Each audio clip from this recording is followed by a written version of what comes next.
Con la caída de Juan Manuel de Rosas en 1852, cayó también el andamiaje político que hasta entonces había articulado al conjunto de la Confederación Argentina.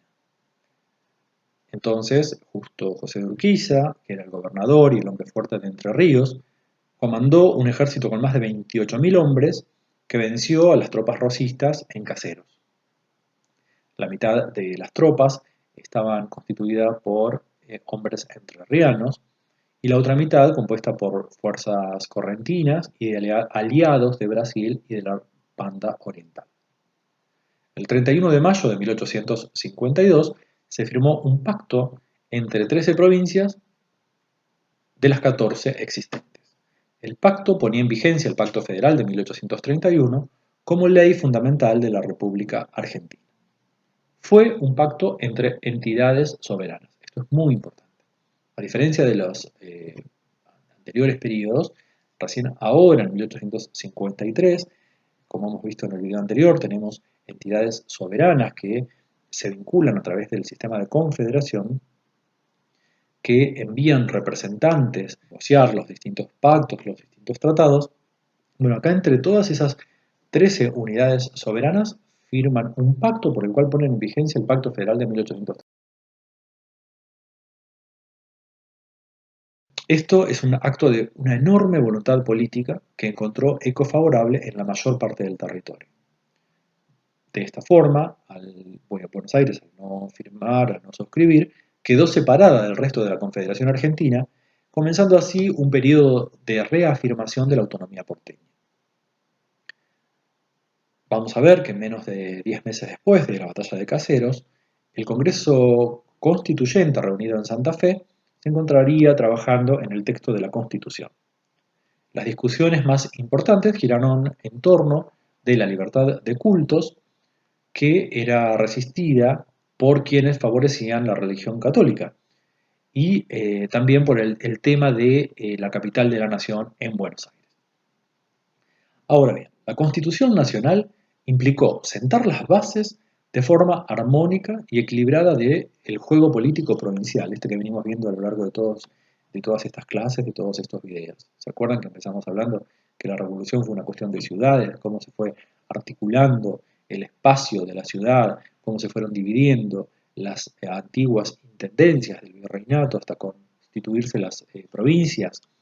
Bueno, eso es lo que hablábamos del autonomismo provincial, en tensión con las tendencias unitarias manifestados en los ensayos constitucionales de 1819 y de 1826. Las claves residieron en las características dadas al poder central, en 1853. ¿Sí? El Poder Ejecutivo Nacional tendría amplios poderes, pero estaría equilibrado por dos cámaras, donde están representadas todas las provincias. Esa es la clave a partir de la cual se puede llegar a entender cómo se dio el sistema de armonización de los intereses provinciales. ¿Sí? Un poder ejecutivo nacional con amplios poderes, pero equilibrado por las dos cámaras, por el Congreso. El Senado, en la política argentina de la segunda mitad del siglo XIX, se constituye como un espacio institucional que va a agrupar a los hombres de las provincias que ya poseían en esos espacios institucionales poder y prestigio, ¿sí? Y luego volcaban esa experiencia y capacidad de control en el ámbito nacional. En algunos autores vamos a encontrar que dicen que el Senado lo que permite es comunicar a las oligarquías provinciales. Esos gobiernos de familia que habíamos visto en el video anterior que se imponen y que necesitan encontrar legitimidad y sobre todo necesitan el espacio de la representación. Bueno, ¿dónde están esos espacios de representación? Esta es una clara clave para comprender ese proceso, para comprender esa institucionalización. Dijimos que el Senado es el ámbito donde se comunicaban las oligarquías. Además, hace partícipes de los asuntos nacionales y las cobija con la garantía de un mandato extenso y renovable. Al establecer el número de representantes con independencia de las fluctuaciones de la población, También lo que se buscaba era conferir a las provincias una mayoría permanente. Ello significó un reconocimiento a la igualdad jurídica que se había proclamado en los pactos interprovinciales de las décadas anteriores. Las atribuciones de los poderes también fueron tomadas, como vimos en el video anterior, de los ensayos constitucionales previos, especialmente del de la Constitución de 1826. En las discusiones del Congreso General Constituyente, la bicameralidad y la forma de elección de los legisladores no presentaron mayores controversias y fueron aprobados por unanimidad. Ahora bien, los puntos más conflictivos estuvieron a la hora de los requisitos, a la hora de definir los requisitos para ser elegido senador, que también se extendieron luego al cargo de presidente y vicepresidente. Así, como dijimos, el Senado representaba a las élites provinciales, mientras que la soberanía popular quedaba en la Cámara de Diputados. Los senadores eran elegidos por las legislaturas provinciales, es decir, no eran elegidos de manera directa, sino que había una legislatura que elegía a los miembros del Senado. Debían tener más de 30 años de edad, haber sido ciudadanos de la Confederación por más de 6 años y poseer una renta de 2.000 pesos. Permanecían 9 años en sus puestos.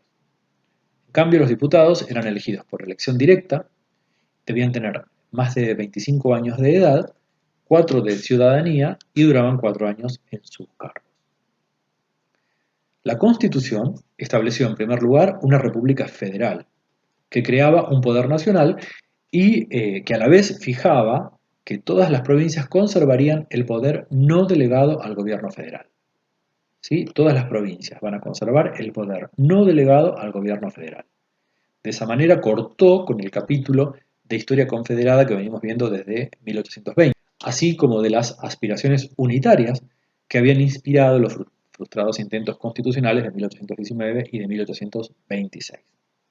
En segundo lugar, definió la República como representativa, dando también por tierra cualquier pretensión de sostener el ejercicio directo de la soberanía del pueblo. Es representativa. ¿Sí? Los representantes son los que gobiernan. No ejercita el gobierno directamente. La Constitución introdujo, en tercer lugar, derechos y libertades civiles, personales y de propiedad, afirmó el principio de igualdad ante la ley para todos los habitantes. La Constitución introdujo, en tercer lugar, derechos y libertades civiles, personales y de propiedad, afirmó el derecho de igualdad ante la ley para todos los habitantes y fijó garantías referidas a la seguridad de las personas. En este punto retomó valores liberales plasmados en las legislaciones anteriores. Entre las libertades consagradas en su artículo 14 estaba la libertad de cultos, que mereció intensas discusiones entre los congresistas, como ya lo mencionamos al principio. Finalmente, el grueso del documento estuvo dedicado a la estructura institucional del gobierno, presidida por dos principios fundamentales: la estricta división de poderes y el carácter representativo de todo el sistema. Como surge de estas brevísimas síntesis, la Constitución fue un proyecto muy ambicioso, pues si bien integró tradiciones y compromisos previos, creó una república.